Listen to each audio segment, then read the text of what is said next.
샬롬.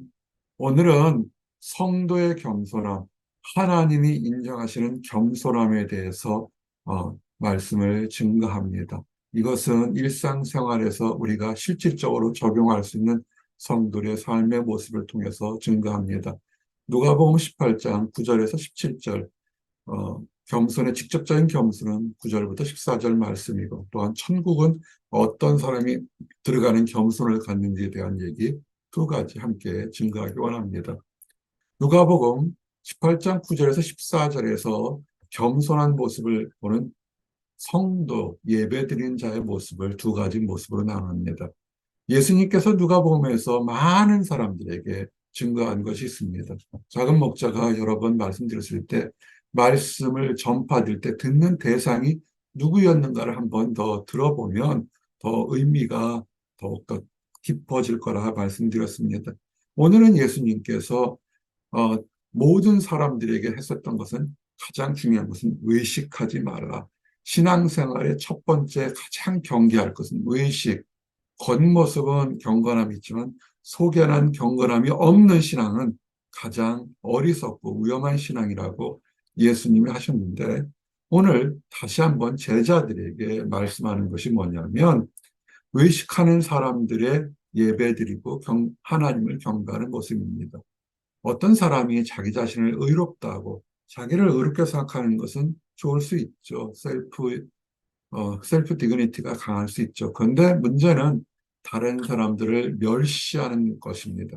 이것은 어, 자기 자신이 나는 하나님 안에서 은혜 받은 사람이요 라고 하는 건 중요합니다. 오늘 찬송가 부른 것처럼 만 가지 은혜를 받았으니 내가 이 땅에서 행복하거나 불행하거나 상관없이 하나님께 이 몸을 드리겠습니다는 찬송도 있는 것처럼 디그니티는 정말 중요합니다. 의롭다고 생각하는 것.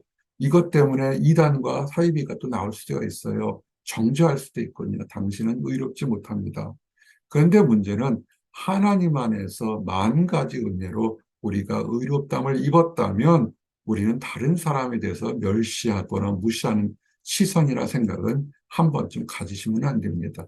이 예로 바리새인과 세리입니다. 그 당시 바리새인은 존경받는 사람이고 세리는 믿는 사람이나 믿지 않는 사람들 모두에게 멸시, 천대, 증오를 받는 사람들이었습니다.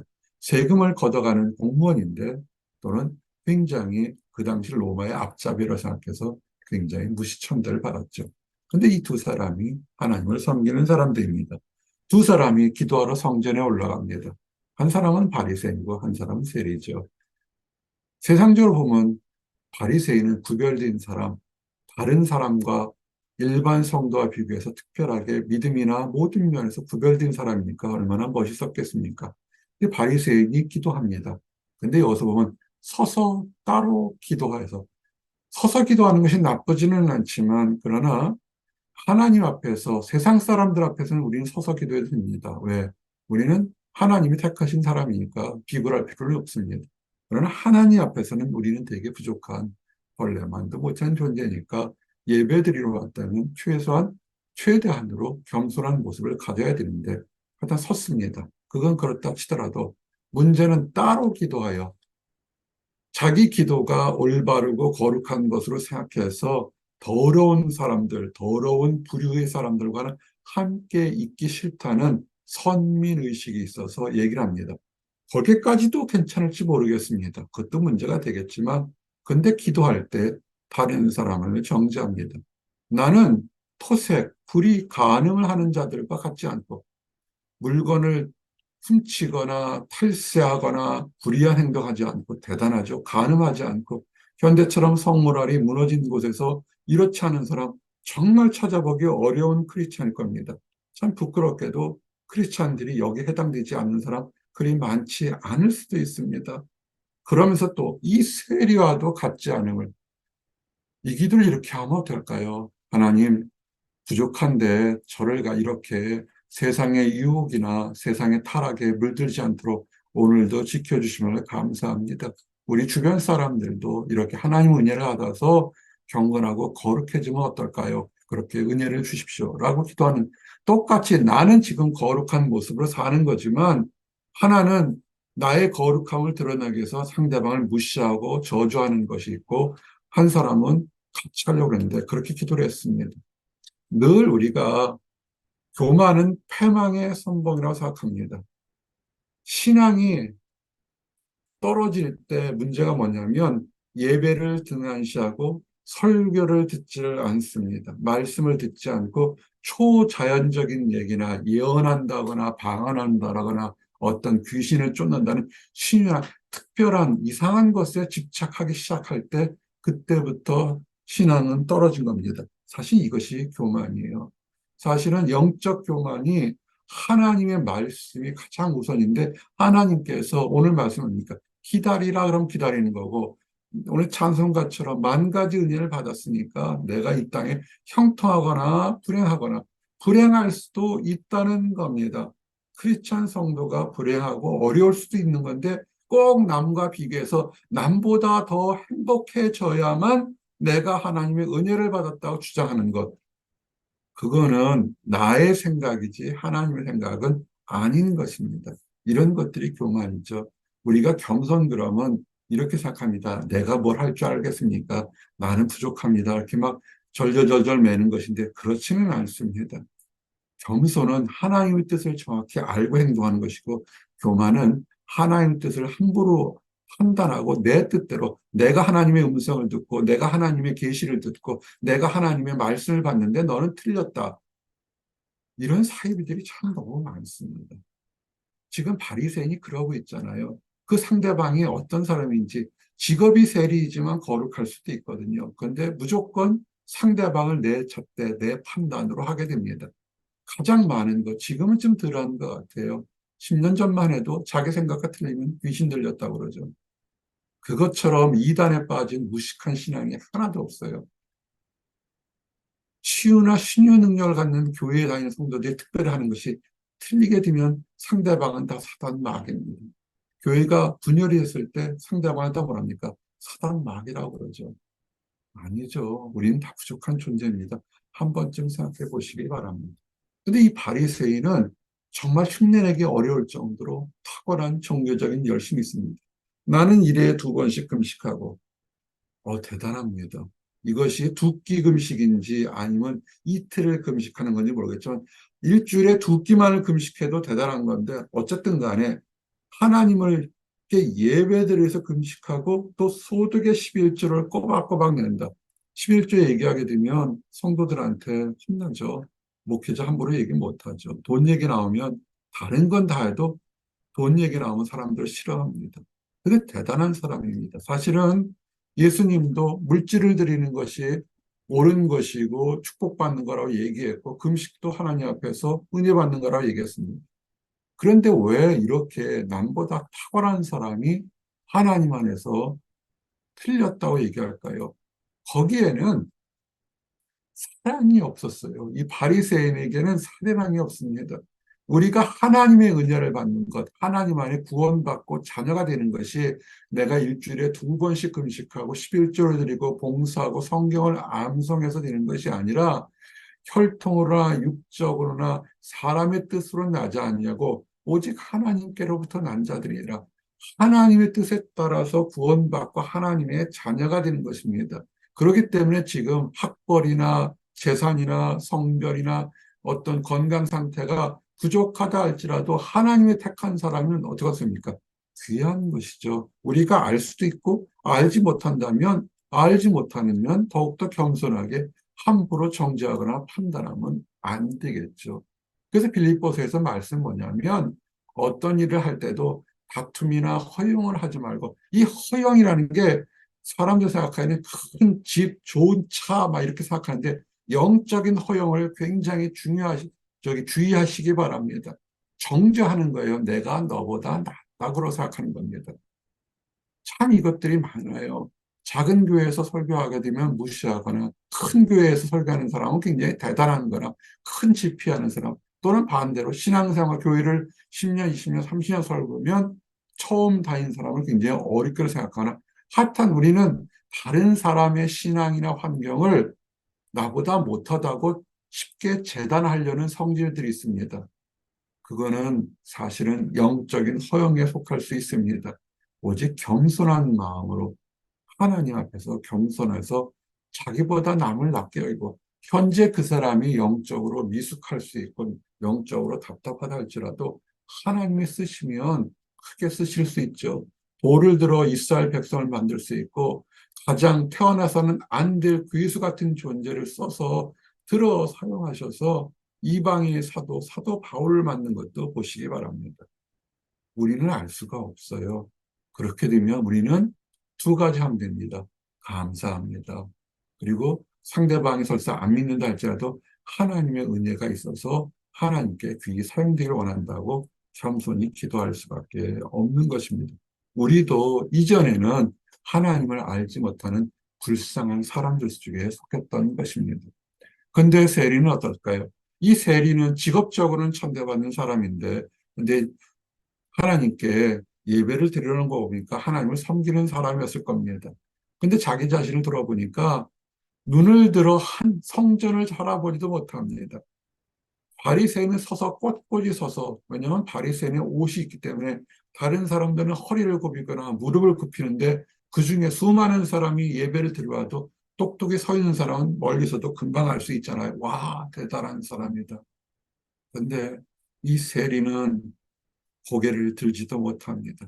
살아온 거 보니까 이렇게 일평생 동안 힘들고 어렵고 원망과 두통인데 그나마 의지할 것이 하나님밖에 없어서 나의 억울함도 나의 죄값도 나의 모든 것도 아릴 것이 없으니까 하나님 앞에서 와서 부르짖는 것입니다. 나를 불쌍히 여기소서. 나는 죄인입니다. 잘한 것이 있을지 모르겠지만 이리 봐도 저리 봐도 하나님 보시기에 부끄러운 죄인입니다. 나 같은 사람에게도 하나님 구원을 베풀어 주실 수 있겠습니까? 바리새인은 자기 자신의 의를 자랑하느라고 하나님께서 하실 역사를 뒤로 미뤄 놓았습니다. 그러나 세리는 나는 보잘것없고 부족하지만 하나님께서 역사하셔서 나를 불쌍히 여겨달라고. 다른 기도도 없어요. 불쌍히 여겨주십시오. 죄를 용서해달라는 것도 아니고 스스로도 알아요. 나는 죄인입니다. 불쌍히 여서 자비를 베풀어 줄 수 없겠습니까? 그때 예수님께서 얘기합니다. 누가 의로우냐? 의로운 것은 불쌍히 여겨달라고 자기 자신을 하나님 앞에서 겸손한 사람, 이 사람이 하나님 앞에서 의인으로 칭송받고, 의인으로 칭송받았다는 건 뭡니까? 죄사함 구원을 받았다는 거죠. 그러면서 우리에게 가장 중요한 얘기를 합니다. 낮추는 자는 높아지고 높이는 자는 낮아지고 이거 하나님 앞에서입니다. 세상 사람들 앞에서 함부로 낮추거나 하게 되면 사람들은 무시하죠. 참 어려운 얘기예요. 근데 이거는 하나님 앞에서 내가 겸손하게. 근데 세상도 결국은 하나님 속에 속한 것이니까 하나님 안에서 겸손함을 갖게 되면 누가 높여주냐면 하나님이 높여준다는 것입니다. 내가 세상에서 인정받으려고 아둥바둥하는 사람들 참 많습니다. 내 말이 옳고 나는 결코 말싸움에서 접은 적이 없다고 아둥바둥합니다. 이것이 어떤 걸까요? 세상의 가르침이에요. 세상은 그렇습니다. 맞습니다. 그런 사람들의 목소리가 커요. 그런데 세상이 사람들의 주장만큼 되지 않습니다. 수없이 많은 변수들이 많습니다. 하나님께서 높여주신다는 것을 아시기 바랍니다. 그러면서 이 주제 바로 넘어서 누가 그러면 천국에 들어갈 것인가라는 얘기를 합니다. 그럴 때 예수님께 어린아이들, 아주 갓난아기 피부치는 아니고 좀 어느 정도 말할 수 있는 어린아이들을 데리고 옵니다. 근데 제자들이 꾸짖어요. 왜냐하면 그 당시에 어린아이들은 연약한 존재입니다. 어떤 사람이 그 당시에 연약할까요? 과부, 고아, 어린아이. 100%도 나올 것이 없는 사람들. 그런데 예수님께서 이 모습을 보게 됩니다. 제자들이 오지 말라. 저 사람들에게 선을 베풀어도 좋을 것이 없고 곤란하게 하고 하니까. 그런데 예수님께서 얘기를 합니다. 아이들을 내 앞으로 데려오라고 얘기를 합니다. 왜냐하면 이 아이들을 데려오는 부모의 심정을 아는 것입니다. 창세기 때부터 하나님의 선택을 받은 제사장의 역할들, 하나님의 사람들의 축복 기도는 엄청나게 큰 효과가 있다고 믿고 있었던 겁니다. 그 기도하는 사람이 대단한 영적인 파워가 있어서 그런 것이 아니라 하나님께서 주신 거죠. 요셉이 오랜만에 있다가 자식을 만났습니다. 노예로 팔려갔다 총리가 돼서 그곳에 결혼해서 두 아이들을 낳았습니다. 근데 야곱은 다 죽게 됐고 별 볼 일 없었죠. 그런데도 아버지에게 데려와서 뭐냐면 내 아들을 둘을 데리고서 축복하겠습니다. 저는 이 얘기를 볼 때마다 많은 생각을 하게 됩니다. 여러분은 목회자의 축복을 받으려고 교회 목회자나 하나님의 사람들의 축복을 받으려고 아이들을 데려온 적이 있습니까? 이런 사람들이 있습니다. 저는 기억나는 청년이 하나 있습니다. 한국에 갔더니 목사님이 한국에 방문했다고 서울서 대전까지 자기 약혼자를 데리고 그 밤에 기차를 타고 와서 축복기도 받고 갔던 그런 한 청년이 있습니다. 그 후에 결혼하고 또 나중에 아이가 컸을 때 또 한 번 방문했을 때 보니까 식사를 대접하겠다 갔습니다. 자기 아이를 데려왔어요. 참 많이 컸어요. 결혼 전에 봤는데. 그러면서 얘기하게 목사님 식사하시는 건 좋은데 먼저 축복 기도부터 해주십시오. 제가 신령한 사람입니까? 아니죠. 그냥 하나님의 대언자의 역할을 하려고 최대한 노력한 거죠. 근데 그 청년, 그 성도의 마음은 하나님의 축복을 받고자 하는 그 열심이 대단했습니다. 그것이 좋은 것이고, 여러분들은 어떻게 생각하십니까? 세상 것만 봐요. 많은 사람들이 굉장히 유명하거나 화려한 사람에 가서는 고개를 숙이면서 은혜를 받으려고 합니다. 꼭 그렇지는 않습니다. 하나님의 사람들은 누구든지 하나님의 이름으로 축복을 빌어줄 수 있다는 것을 아셔야 합니다. 그리고 이런 축복은 사람의 판단대로 하는 것이 아닙니다. 성령님의 능력을 하신 것입니다. 차남을 오른손에 두고 장남을 왼손에 둡니다. 오른손에 둔다는 것은 항상 축복의 오른편, 오른쪽, 이거는 우선권의 1순위라는 뜻입니다. 그 당시에 이스라엘 백성들의 전통이나 모든 것에서는 장남과 차남이 지금 엇갈렸잖아요. 그래서도 아들도 요셉도 얘기합니다. 아버지와 아버님, 장남과 차남이 바뀌었습니다. 그럴 때 야곱이 말하면 아니다. 이거는 그렇게 하는 것이다. 축복도 그 사람의 우리 자녀를 축복해달라고 오르는 것도 아주 순수한 원초적인 욕망과 욕구와 간절함과 함께 그런 것도 있지만 기도할 때도 어떤 자기 자신의 능력이 아니라 하나님께서 하는 것이다. 이렇게 하나님께 축복을 받으려고는 겸손한 모습. 우리가 예배를 왜 드릴까요? 하나님께 은혜 받으려고 그러는 거죠. 찬양을 왜 드릴까요? 하나님께 받은 기쁨을 하나님께 영광을 돌리는 거죠. 그것이 어린아이 같은 모습이라는 것입니다. 하나님의 은혜만을 받겠다고 다른 것 보지 않고 앞만 보고 달려오는 어린아이 같은 것을 금하지 말라는 것입니다. 우리 성도들도 이러셔야 됩니다. 눈에 보이는 것이 중요한 것이 아니라 하나님의 은혜를 받으려고 노력하는 이런 분들 성도들이 제가 있어요. 목회하면서 참 세상 것보다 그 지혜가 있어서 하나님 것을 먼저 구별하는 사람들 참 좋은 사람, 참 축복받은 사람이다 이렇게 생각합니다. 예수님은 말씀합니다. 하나님의 나라가 이런 자의 것이니라. 우선순위에서 하나님의 은혜를 먼저 받으려고 하는 것. 근데 세상은 어떨까요? 세상의 심리자 상담사 얘기를 더 중요시하는 세대가 됐어요. 참 안타까운 세대가 됐습니다. 천국에서 누가 크냐니까 그럴 때 예수님께 묻죠. 우리 제자들 중에 내가 이만큼 봉사인데 누가 천국에서 그럼 여기서 봉사한 만큼 누가 큰 상을 받겠습니까? 그럴 때 예수님께서 또 아이들을 데려다가 놓으면서 아이들을 그들 가운데 세우시면서 이 아이들처럼 순수하게 겸손하게 정말 하나님만을 바라보는 아이처럼 된다면 그런 아이가 천국에 들어가고 그런 아이가 천국에서 클 것이다. 어린아이들처럼 사심이나 욕심이나 어떤 건방지거나 외식하지 않고 그런 모습을 보면 하나님께 칭찬하실 것이다. 그래서 하나님 나라를 들어가는 사람은 어린아이 같이 그저 주는 대로 부모가 아이에게 줄 때 아이가 그 다 따집니까? 우리 부모가 주니까 좋은 거 주신 거다 넙적넙적하다 먹잖아요. 하나님께서 우리에게 힘든 거 주시겠어요? 왜 나는 이렇게 다른 사람과 비교해서 아무것도 안 주세요? 하나님 미워요? 아니면 내가 잘못 알고 있나요? 막 따지고 분석하지 마십시오. 하나님의 자녀면 하나님께서 알아서 주실 겁니다. 그것이 어린아이 같은 순수한 믿음, 그 믿음이 있을 때 하나님 축복합니다.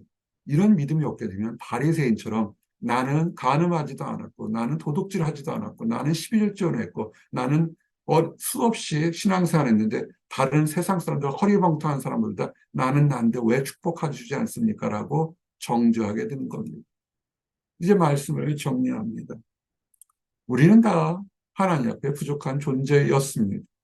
근데 만 가지 은혜를 받아서 하나님 앞에 하나님의 자녀가 되는 축복을 받은 사람들입니다. 우리 주변에는 이 축복을 아직 받아 누리지 못한 사람이 있습니다. 가족일 수 있고, 사랑하는 사람이 있고, 연인이나 배우자가 될 수도 있습니다. 그런 사람들을 함부로 무시할 수는 그러면 안 될 것 같습니다. 하나님의 때에 그 사람들도 축복받을 수 있을 겁니다. 또한 믿는다고 하면서 같이 믿는다고 하는 다른 사람을 정죄하거나 영적으로 판단하는 어리석음에서 벗어져야 할 것입니다.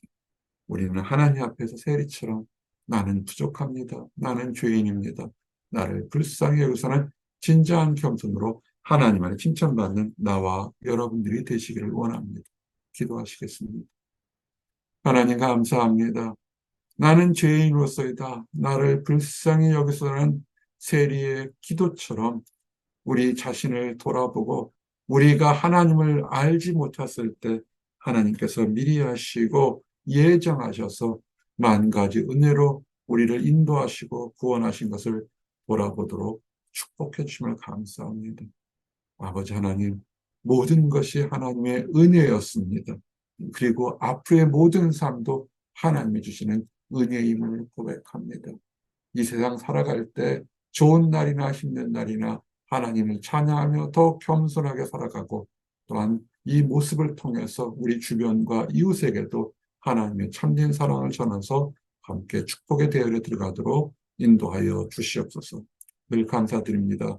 예수 그리스도 이름 받들어 기도드렸습니다. 아멘.